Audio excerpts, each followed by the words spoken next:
మామ టీమిండియా తోటి మ్యాచ్ల స్టాప్ క్లాక్ రూల్ యూఎస్ఏ టీంని గట్టిగానే దెబ్బ కొట్టింది మామ. గా రూల్ వల్లనే మన టీంకి పెనాల్టీ కింద 5 రన్లు వచ్చినాయి. మరి అసలు స్టాప్ క్లాక్ రూల్ అంటే ఏందో తెలుసా మామ? మ్యాచ్ల్ని ఇన్ టైం లోపల పూర్తి చేయడం కోసం ఐసీసీ గీ రూల్ తెచ్చింది.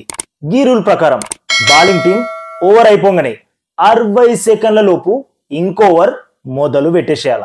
ఒకవేళ గట్ల చేయలేకపోతే ఫస్ట్ సారి సెకండ్ సారి ఏం చేయరు, కానీ మూడోసారి కూడా గా రూల్ని బ్రేక్ చేసిరంటే మాత్రం బ్యాటింగ్ టీంకి 5 రన్లు పెనాల్టీ కింద ఫ్రీగా ఇచ్చేస్తారు. మరి అసలు ఈ స్టాప్ క్లాక్ ని ఎవరు చూస్తారు అన్న డౌట్ వచ్చిందా?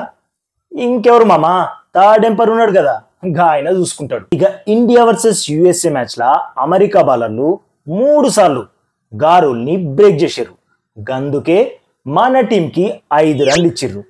నిజం చెప్పాలంటే పిచ్ పరిస్థితిని బట్టి గక్కడ ఒక్కో రన్ చేసుడు కూడా మస్తు కష్టంగా ఉండే. ఎందుకంటే 111 రన్ల టార్గెట్ చేద్దాం. మన టీం 15 ఓవర్లకి 76 రన్లే వేసింది. అంటే 30 బాళ్ళల్లా 35 రన్లు వేసేది ఉండే.